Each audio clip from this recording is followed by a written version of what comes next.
আহ দেখছো মিম, চুন্নি কত সুন্দর করে আমার মাথাটা মেসেজ করে দিতেছে। এই, তোমার ফ্রেন্ড শামসু ফোন দিছে। রিসিভ করে লাউড স্পিকারে দাও। নাও। হ্যাঁ দোস্ত, কি অবস্থা? এই তো দোস্ত ভালো আছি। তোর কি অবস্থা? এই তো আমি ভালো আছি। কি করতেছিস? কিছু না রে, তোর ভাবির সাথে বসে আছি। কোন ভাবি? কোন ভাবি মানে? তোর তো ভাবি একটাই। ও আচ্ছা, আমি তো মজা করতেছিলাম দোস্ত। শোন, তোর এই মজা কারণে না কোনদিন আমার জীবনটা যায় যায় অবস্থা হবে। ফোন কিন্তু লাউড স্পিকারে, তোর ভাবি সব শুনতেছে। তোর এই উল্টা পাল্টা কথার কারণে তোর ভাবি আমাকে সন্দেহ করে। আরে না, কোনো সমস্যা নেই, তুই ভাবিকে ফোনটা দে, আমি বুঝাই বলি। আচ্ছা বুঝা। হ্যালো। আমি তো মজা করতেছিলাম সুমাইয়া ভাবি। এই শোন, তোর ভাবির নাম সুমাইয়া না। ও, জেরিন ভাবি। দোস্ত শোন, ওর না একটা রোগ আছে বুঝছো, ও মানুষের নাম ভুলে যায়। ডাক্তার চেষ্টা করতেছে এই রোগটা বের করার জন্য, আমি বুঝাইতেছি। দোস্ত শোন, তোর ভাবির নাম জেরিন না, তোর ভাবির নাম হচ্ছে মিম, MIM, মিম। ও আচ্ছা, তার মানে তুই আজকে বাসায়?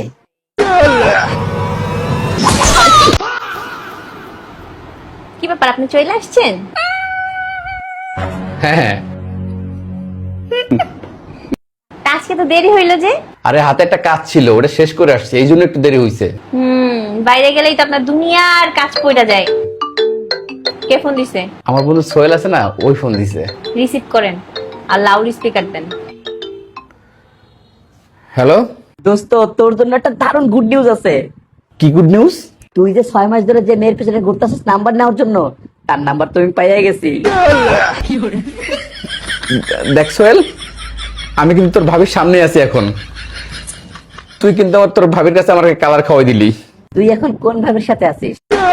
সুমাইয়া ভাবি না সামিয়া ভাবি নাকি মিম ভাবি?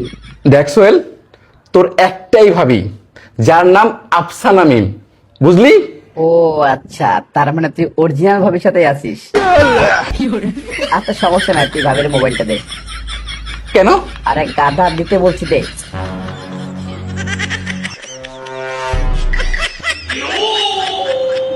হ্যালো। আসসালামু আলাইকুম ভাবি। ওয়ালাইকুম আসসালাম। ভাবি, আমি এতক্ষণ যা যা বললাম আমার বন্ধুর নামে সব মিথ্যা কথা, মানে দুষ্টমি করছি। আর আপনি তো জানেনই যে আমার বন্ধুটা কেমন, তার মতো একটা ভালো মানুষ হয়ই না। হ্যাঁ, সেই কথা আবার বলতে হয়? আমি তো খুব ভালো করেই জানি যে আপনার বন্ধু যে কত ভালো। কিন্তু আপনি কি একটা কথা জানেন, গতকালকে সারা রাত যে আপনার ফ্রেন্ড আপনার গার্লফ্রেন্ডের সাথে কথা বলছে? কি বললেন? যেটা শুনছেন সেইটাই বলছি। আপনার গার্লফ্রেন্ডের সাথে তো আপনার বন্ধুর ইটিস পিটিস চলে, জানেন না আপনি? আপনাকে বলে নাই? আমার গার্লফ্রেন্ডের সাথে ও কথা বলছে?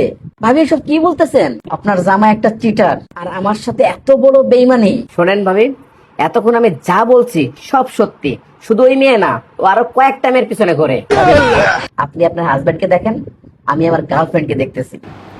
ঠিক আছে, সেটা নিয়ে আপনার কোনো টেনশন করতে হবে না।